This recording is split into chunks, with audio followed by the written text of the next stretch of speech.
Hello, ciao, buongiorno. Buongiorno everyone. I come here today to help you. Do you want to start reading more classics but you just don't know how?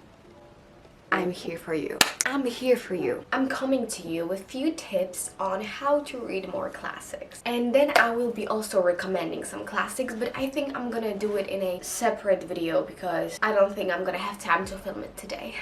Plus the video will be too long and I want you to have the most of it, so I think I'm gonna do 2 different videos. Whatever. You want to start to read more classics? Don't you worry. Don't you worry. Don't you worry. I'm gonna give you a few tips that helped me with reading classics and they still help me with reading classics. My step 1 is stop being afraid of classic literature, and it's to change approach towards it. Because very often you don't want to read classics not because they're hard and complicated and complex, but because you think of them that they're complex and hard to read. Most of them, they are of course smart and good, that's why they've become classics, but not every single one of them it's gonna be impossible to read. So the main idea for you is basically to change the approach and sort of to start looking at them as a normal, cool book. Because there's so many cool books and I'm here. If there's one thing I want to change in your mind is the idea about classic books, because they are just cool. Tell yourself they're cool. Just like Harry Potter is cool, Pride and Prejudice can be cool too. Just change your approach and kind of start thinking about classics as just a normal books. When you stop thinking about classic books as classic books, you literally your whole mindset is going to change. So reading the back of the classic book, don't think of them, ooh, that's such a complicated and complex. No, read it because you're curious and you're like, oh, okay, that's interesting.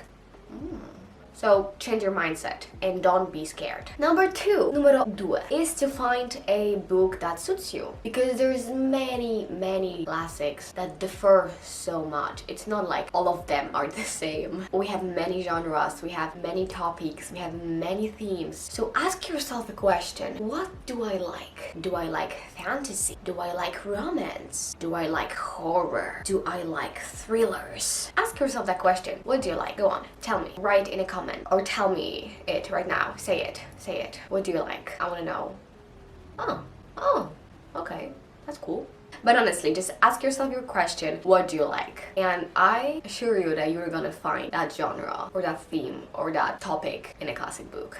Step 3 is to get some context about the book that you're about to read. Because even though I said that classics don't have to be hard and intimidating, sometimes it's not so easy to change our mindsets. So a very nice thing to do is to have some sort of idea about what the book is going to be about. So you can read the synopsis of the book, you can watch the movie of the book, you can read a summary of the book, which is not always good because then, well, you're spoiling for yourself the whole book. But for example, the summary of first few chapters, that's what I like to do, like the synopsis of the first, second chapter, just to get the idea, so you can be more involved and it's gonna be just easier for you to jump into the book. Step 4 is to listen to audiobooks.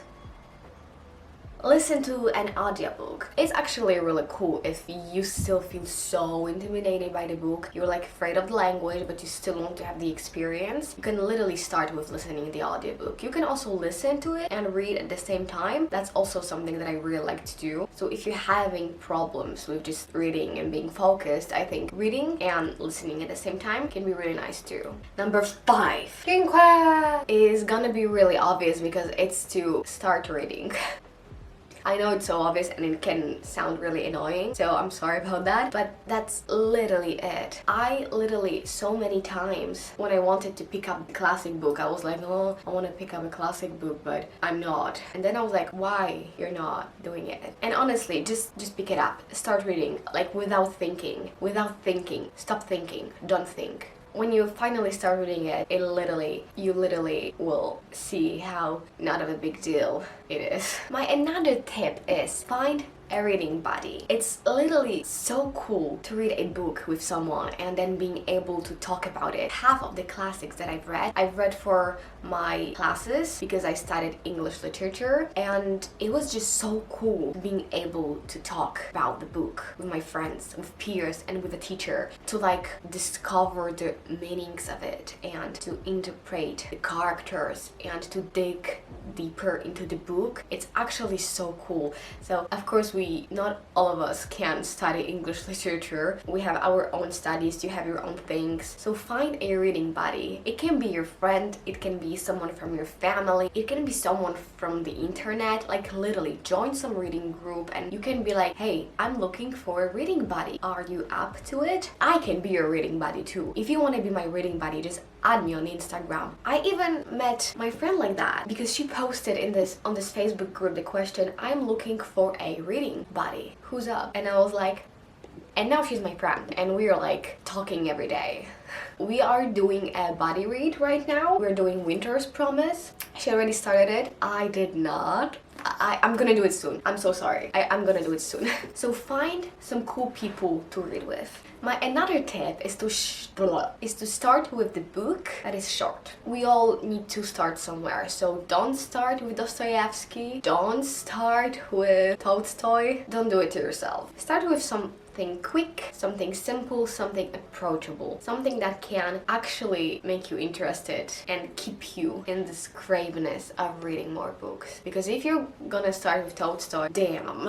My next tip is to read while awareness that you might not understand everything. Because the thing about classic books is the fact that most of them, they were written years ago, literally years ago. We don't talk in that language anymore. It can still be English or like your first language, but the phrases and words that they're used there, we don't really talk like that anymore. So just step into a book with an open mind and with an awareness that you might not be able to understand everything, and that's okay. That's okay. It doesn't mean you're not smart, doesn't mean you're not intelligent, or it means that you were born later. It literally means that you were not born in the past, which makes sense because you were not. So just be kind to yourself and don't be like, I don't get it, I'm not gonna read it. It's fine. I don't get many things too, and I still read because I want to know, I want to understand. But it's okay if I don't, you know?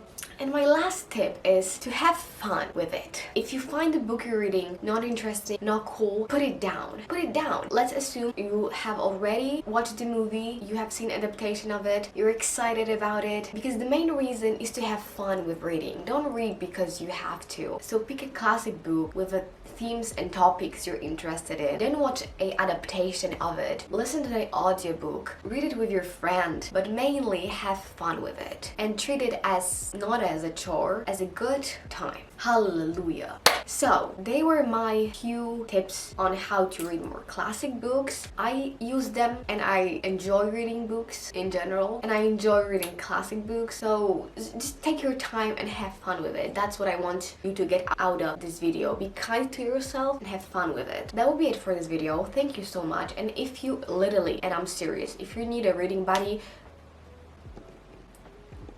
thank you so much. Thank you. Thank you. Thank you. Bye.